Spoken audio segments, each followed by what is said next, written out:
The wind increased and began to howl with the displacement ratio of local and space-time actualization. This time I would need to look for a better way to jump closer to the free area of the galaxy. I turned away from the battle storm growing outside to look for a multidimensional transition technology inside. Duncan Holes must have had one as a donation from corporate in order to receive downloads unnoticed by the citizen slugs. Making my way back to the heart of the local version of the evil empire, there was a 5-dimensional scene playing out atop the black monolith. A tall, dark-haired guy with pointy ears that seemed evolutionarily selected to withstand constant heavy rainfall spoke to an agitated man standing on the outside ledge of a tall power structure.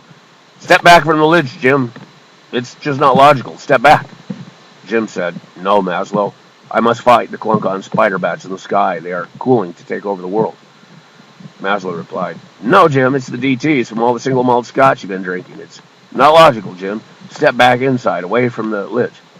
The hyper-reality scene continued from a bottle of single malt scotch in the supine monolith.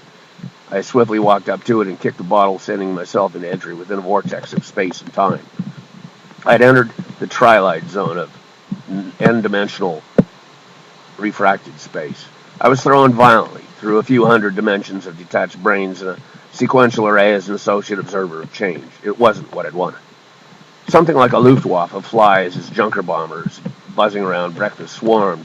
Sometimes I have thoughts of Mars and the Highlands recurring went away, and when home thoughts of distant places such as Soglo or Subductor, Lush was never far from my thought either. Word from opposition chatter had fried many minds. They might recur as parallel streams of replacement preemptive text with derivative dissociation and neo-homophone substitution words and phrases. So much of that can be built up in the subconscious and haywire memory. In practice, orderly thought input creates orderly reasoning from the already somewhat anarchic realm of the subconscious. In the global phase, the United States of America was purchased by globalists and parted out to China, Saudi Arabia, Japan, and other nations.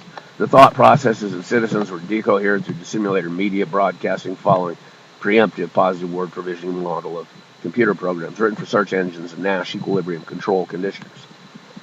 The negative anti-rational decoherence training helped the public fall at critical political thinking, fail synergetically with the failure of the government to balance its budget, defend its borders from illegal immigration, invigorate its ecosystem, and provide an example of a nation with democracy, universal safety net features for the poor, and liberty from corporatism and state authoritarianism.